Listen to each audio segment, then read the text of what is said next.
How's it going, everybody? It's Warren, and we have so much speculation right now about Avengers Endgame, about what's going to happen, about time travel, about alternate realities, Thanos becoming good, a greater threat coming in. There's a lot, and I think that for the most part, as a fandom, we pretty much believe that we're right about these plot points for Avengers Endgame. Specifically that the Avengers will go back in time or to different realities and collect their own Infinity Stones and forge their own Infinity Gauntlet. But what if we are just completely wrong? What if Avengers Endgame is not what we think it's about? After all, the Russo brothers did say that. They said we have no idea what's going to happen in Avengers Endgame and that it's not what we think. Now, the Russo brothers tell little white lies sometimes to keep us from knowing what's going to happen in the movies, but what if they're telling the truth? And what if Avengers Endgame is actually about the 7th Infinity Stone? Not a lot of people know about the 7th Infinity Stone, or otherwise known as the Ego Gem in the comics, and that's because it's kind of a mystery. But in this video, I'll explain exactly what the 7th Infinity Stone is, how it ties in with the other Infinity Stones and defeating Thanos, the greater threat that's supposed to come, and the Quantum Realm.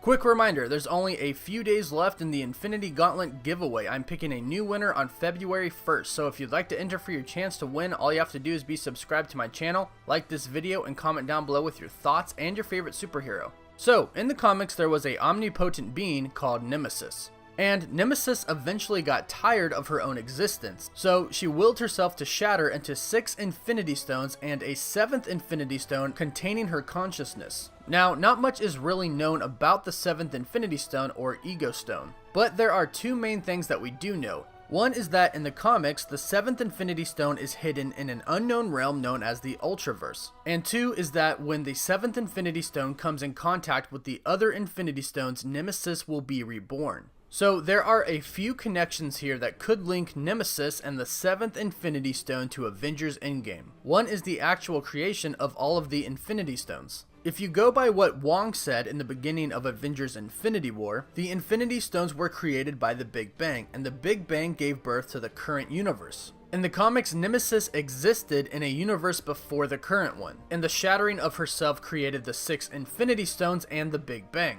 Now, everybody in the Marvel Cinematic Universe only mentions 6 Infinity Stones, but in the comics there were actually only believed to be 6 Infinity Stones as well. Like I said, the 7th Infinity Stone was actually hidden inside of the Ultraverse and nobody knew it existed. Again, in the comics, the Ultraverse is a hidden unknown realm. Does that kind of sound familiar? It sounds like the Quantum Realm. We already know that the Quantum Realm is going to play a huge part in Avengers Endgame, but what if the reason it plays such a huge role in the movie is because it actually contains the 7th Infinity Stone inside of it somewhere? There are many characters that could know about or discover the 7th Infinity Stone, but the 7th Infinity Stone is linked to a character that could possibly be in Avengers Endgame, and that is Sersi. Sersi is an Eternal, and in the comics, the Ego Stone actually takes possession of her. The Eternals movie has already been confirmed and is already in development. But there has been talk about introducing one or some of them before the movie comes out, specifically in Avengers Endgame. So what if the reason that Sersi or another Eternal gets introduced in Avengers Endgame is because they're actually possessed by the Ego Stone? And this could be the second greater threat in the movie.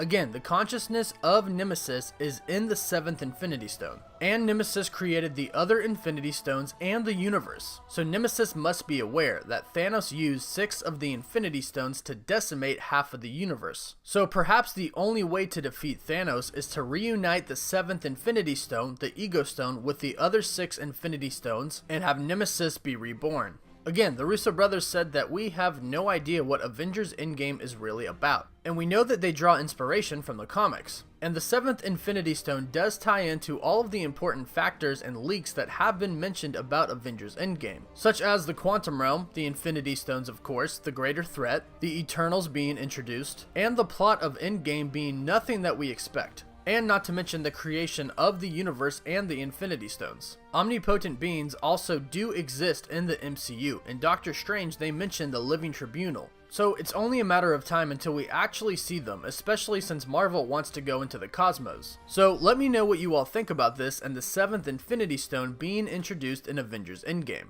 Let me know in the comments down below. And again, don't forget to subscribe, comment, and like the video so you can enter the giveaway and stay up to date on everything relating to Avengers Endgame. As always, thank you all so much for watching. Woof woof.